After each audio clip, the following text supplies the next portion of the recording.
Episode 90 Orlando क्या हालचाल। अगर आपने इससे पहले का वीडियो नहीं देखा है तो उसे देख सकते हो, लिंक डिस्क्रिप्शन में है। तो बिना किसी देरी की वीडियो को शुरू करते हैं। तो पिछली वीडियो में आपने देखा कि चेन जियान के साथ ये दोनों बुड्ढे आए थे ना, वो हमारे जान पर हमला कर देती हैं, लेकिन हमारा जान चेन जियान पर हमला कर देता है, जिस वजह से एक बुड्ढा चेन जियान की रक्षा करने लगता है और एक बुड्ढा हमारे जान की ओर आगे खड़ा हो जाता है। और अब जैसे ये बुड्ढा हमारे जान की आगे आकर खड़ा होता है तो ये बुड्ढा चलता है तो अपने शरीर से पावरफुल शक्तियों को निकालता है और उन शक्तियों से एक तलवार को बनाकर हमारे जान की ओर शूट कर देता है। और वहीं जब हमारा जान इस तलवार को अपनी ओर आती हुई देखता है तो वो तुरंत वहां से गायब हो जाता है। और वहीं जब ये बुड्ढा हमारे जान को वहां से ऐसा गायब होती हुई देखता है तो ये भी थोड़ा परेशानी में आ जाता है और वो तुरंत चेन जियान की ओर देखने लगता है, लेकिन उसे वहां पर दिखता है कि वहां पर कोई भी गड़बड़ नहीं है और दूसरा बुजुर्ग उसकी अच्छी तरह से रक्षा कर रहा है। तो वो एक वहां पर राहत की सांस लेता है, लेकिन इतने में उसे कुछ महसूस होता है और वो एक खाली जगह पर प्रहार करता है। और जैसे ही वो खाली जगह पर उस तलवार से प्रहार करता है तो वहां पर काले कलर की तलवार आती है और इस तलवार को रोक लेती है। और वहीं ये दोनों आपस में टकराकर दूर दूर हो जाते हैं। लेकिन अब इतने में ये बुड्ढा चलता है तो दोबारा से अपने शरीर से शक्तियों को निकालता है और इस तलवार पर इकट्ठा कर लेता है, जिस वजह से इसकी तलवार चमकने लगती है। और वहीं जब हमारा जान इस बुड्ढे को ऐसा करते हुए देखता है तो वो भी अपनी तलवार को एक तरफ साइड में कर लेता है और हाथ में एक सील बनाकर वहां पर कहता है स्काई फायर 3 मिस्टीरियस चेंजिंग। और भाई हमारे जान के है कहती हमारी जान की भी शक्तियां बहुत ज्यादा बढ़ जाती हैं। और भाई अब इतने में हमारा जान अपनी तलवार को लेकर चलता है और इस बुड्ढे से टकरा जाता है। और जैसे ही वहां पर हमारा जान और ये बुड्ढा टकराता है तो ये दूर दूर फेंक जाती है और एक तूफान सा बन जाता है। और वहीं जब ये बुड्ढा इस तूफान से निकल कर आता है तो इसके हाव भाव बदल जाते हैं और मन में सोचने लगता है कि ये लड़का आखिर कितना पावरफुल है और तो और इसकी इतनी जल्दी शक्तियां कैसे बढ़ सकती हैं। और भाई ये बुड्ढा ये सोच ही रहा होता है तभी हमारा जान चलता है तो इस पर एक और अटैक कर देता है, जिस वजह से इस बुड्ढे की हालत यहाँ पर पतली हो जाती है। और भाई अब इतने में हमारा जान चलता है तो चेन याओ की ओर आगे बढ़ने लगता है। और वहीं जब वो दूसरे वाला बुड्ढा ये दिखता है कि जियान चेन याओ को मारने के लिए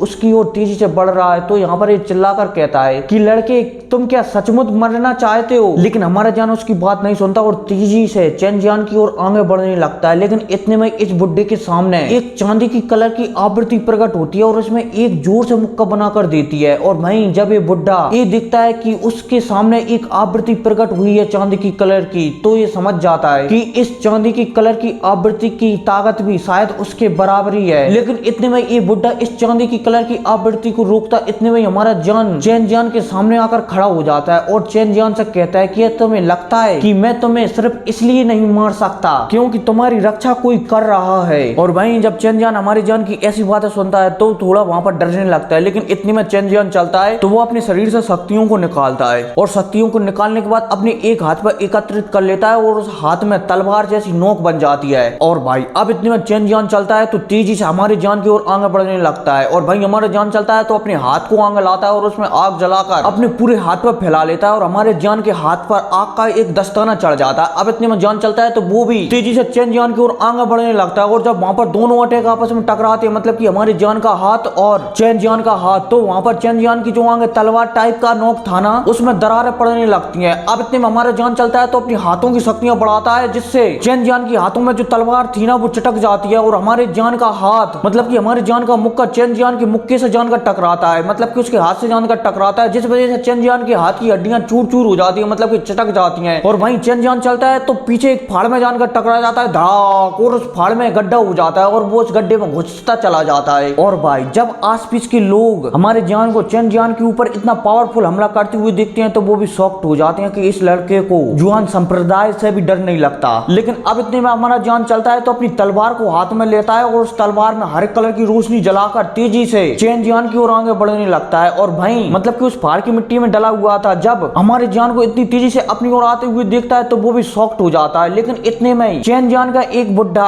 हमारे जान के पीछे लग जाता है और वो कहता है कि जान रुक जाओ, तुम चेन जियान पर हमला नहीं कर सकते। लेकिन हमारा जान चलता है तो वो उस बुड्ढे को भी नजरअंदाज कर देता है और वो चेन जियान की ओर तेजी से बढ़ने लगता है। लेकिन अब इतने में हमारा जान चलता है तो दोबारा से चेन जियान के सामने प्रकट हो जाता है और अपनी तलवार से उसके सिर पर पावरफुल हमला कर देता है। और वहीं जब चेन जियान ये देखता है कि जियान उसकी धमकी से नहीं रुका है जो उसने जुआन संप्रदाय की धमकी दी थी तो वो भी चलता है तो वो अपनी सुरक्षा के लिए एक कवच बना लेता है और वहां पर चिल्लाकर कहता है मिट्टी का कवच। और उसकी है कहती मिट्टी से पीले कलर की आग निकलती है और चेन जियान के चारों ओर लिपट जाती है। और वहीं वो बुड्ढा भी जान को रोक रहा होता है कि जान रुक जाओ, चेन जियान पर हमला मत करो। लेकिन हमारा जान किसी की भी बात नहीं सुनता और चेन जियान पर हमला कर देता है। और जैसे हमारे जियान की तलवार चेन जियान के उस कवच से टकराती है तो उसके अंदर घुस जाती है और वहीं अंदर घुसने के बाद वो तलवार चेन जियान की छाती से जानकर लगती है, जिस वजह से चेन जियान की बहुत सी नसें खराब हो जाती हैं और चेन जियान वहीं पर बेहोश हो जाता है। और भाई जब आसपास के लोग जियान को ऐसा करते हुए देखते हैं चेन जियान के साथ तो वो भी शॉक्ड हो जाती हैं। लेकिन वहीं काओ इंग थी ना, वो उसके चेहरे पर तो मुस्कुराहट आ जाती है क्योंकि वो ये चाहती है कि ये दोनों लोग जब तक लड़े जब तक कि इन दोनों में से कोई एक न मर जाए। और वहीं जब वो बुड्ढा चेन जियान को मतलब कि चेन जियान की ऐसी हालत देखता है तो वो भी थोड़ा उदास हो जाता है क्योंकि उसे पता है कि अगर चेन जियान यहाँ पर मर गया तो जुआन संप्रदाय के नेता उसे छोड़ेंगे नहीं, मतलब कि जुआन संप्रदाय का लीडर उसे छोड़ेगा नहीं। और वहीं चेन जियान के दूसरे बुड्ढे से तो पपट लड़ रहा था और उसे अच्छी तरह से वो उलझा कर रखा हुआ था। अब इतनी में हमारा जान चलता है तो चेन जियान से दूर हो जाता है और वहीं चेन जियान का बुड्ढा चलता है तो वो चेन जियान के पास आकर उसकी हालत को देखने लगता है और उसे दिखता है कि चेन जियान की सारी नसें खराब हो चुकी है, मतलब कि जो नसें डायुकी का मतलब कि जो नसें शक्तियों का इस्तेमाल करती हैं वो पूरी तरह से खराब हो चुकी हैं और अब चेन जियान शायद अपनी शक्तियों का उपयोग नहीं कर पाएगा, मतलब कि एक प्रकार से चेन जियान बेकार हो गया है। लेकिन अब इतने में सॉन्ग किंग चलता है तो वो वहां पर सभी को भड़काने लगता है कि इसने हमारे साथी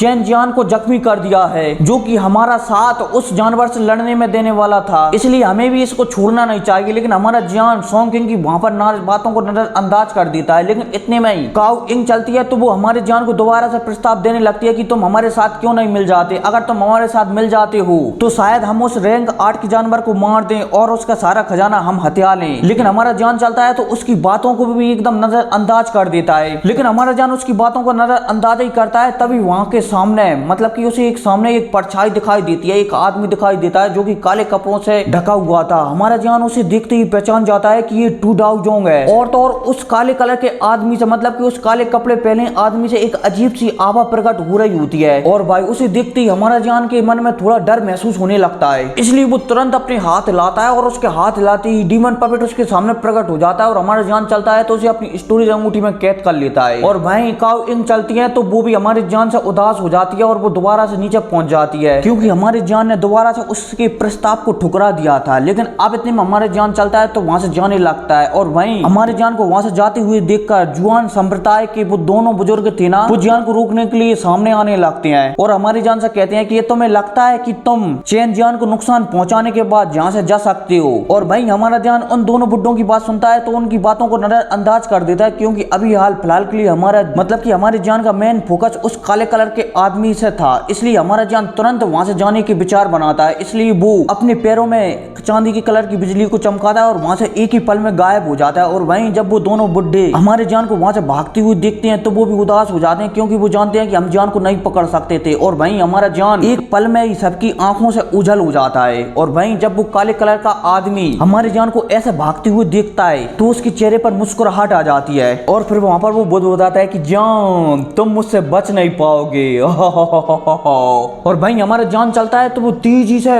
10,000 जंगल में आगे बढ़ने लगता है, मतलब कि 10,000 वाले जंगल की पहाड़ी की ओर आगे बढ़ने लगता है। अब बढ़ते बढ़ते इसे 2 घंटे हो जाते हैं और ये जाकर एक पहाड़ के ऊपर रुक जाता है। अब वहां पर कुछ महसूस करता है, आस पास देखता है, कुछ जानवरों के बारे में सोचता है और सोचने के बाद ये लगातार 30 मिनट तक और आगे बढ़ता है। अब 30 मिनट तक बढ़ने के बाद ये वहां पर भी रुकता है और वहां पर अपनी आध्यात्मिक शक्तियों को चारों तरफ फैलाने लगता है। अब चारों तरफ फैलाने के बाद उसे आभाव होता है कि यहाँ पर 3 डाउ जोंग लेवल के जानवर हैं और एक जानवर उनसे भी ज्यादा पावरफुल है और एक और छुपी हुई आभा है जो पता नहीं किसकी है। हमारा जान इसको भी नजरअंदाज कर देता है और दोबारा से उस पहाड़ी की ओर आगे बढ़ने लगता है। अब लगातार 10 मिनट तक आगे बढ़ने के बाद हमारा जान देखता है कि एक आध्यात्मिक शक्ति उसकी ओर तेजी से आ रही है, इसलिए हमारा जान चलता है तो अपनी आध्यात्मिक शक्ति से अपने आप को छुपा लेता है। और भाई वो आध्यात्मिक शक्ति वहां से मतलब कि वहां का चारों तरफ पता लगाने के बाद दोबारा से वापस चली जाती है। और भाई उस आध्यात्मिक शक्ति को देखकर वहां पर हमारा जान एक राहत की सांस लेता है कि किसी को उसके बारे में पता नहीं चला। और यह देखकर हमारा जान दोबारा से आगे बढ़ता है और आगे बढ़ते बढ़ते एक बहुत बड़े पेड़ के पास पहुंच जाता है। वहां पर उसे एक चीज की खुशबू आती है और वहां पर वो कहता है कि शायद ए पिल सोल सीरम की खुशबू है। और भाई अब इतने में हमारा जान चलता है तो वो अपनी अंदरूनी शक्तियों को फैलाने लगता है और देखते ही देखते उसे पता चल जाता है कि ये कहां पर है। और तुरंत हमारा जान आंखें खोलता है और उस दिशा में बंदर की तरह उछलकर जाने लगता है। और लगातार 10 मिनट तक जाने के बाद उसे एक बहुत बड़ी चट्टान दिखाई देती है जो कि 10 मीटर से ज्यादा बड़ी थी। उस चट्टान में पानी भरा हुआ था और उस चट्टान के चारों तरफ वो क्या कहते हैं पानी में क्या लग जाता है, कई साझी कई लगी हुई थी, कई नहीं सॉरी काई लगी हुई थी। और उस चट्टान में थोड़ा सा गड्ढा था और उस गड्ढे से लगातार खुशबू निकल रही थी। और भाई जब हमारा जान उस गड्ढे को दिखता है तो उसे वहां पर पता लग जाता है कि ये तो पिल सोल सीरम है। और तो और जैसे हमारी जान की नजर वहां के आसपास के वातावरण पर पड़ती है तो वो समझ जाता है कि इस पानी के अंदर शायद बहुत ही बड़ा जानवर होगा जो मेरे लिए बहुत ही खतरनाक होगा, इसलिए मैं इसको सीधा सीधा नहीं ले सकता, मतलब कि इस जड़ी बूटी को सीधा सीधा नहीं ले सकता। हमारा जान यहाँ पर थोड़ी देर तक सोचता है और फिर सोचने के बाद अपनी स्टोरेज अंगूठी से एक फल निकालता है और फिर क्या निकालने के बाद ये वीडियो खत्म हो जाती है। तो मिलते हैं अगली वीडियो में, तब तक के लिए टेक केयर एंड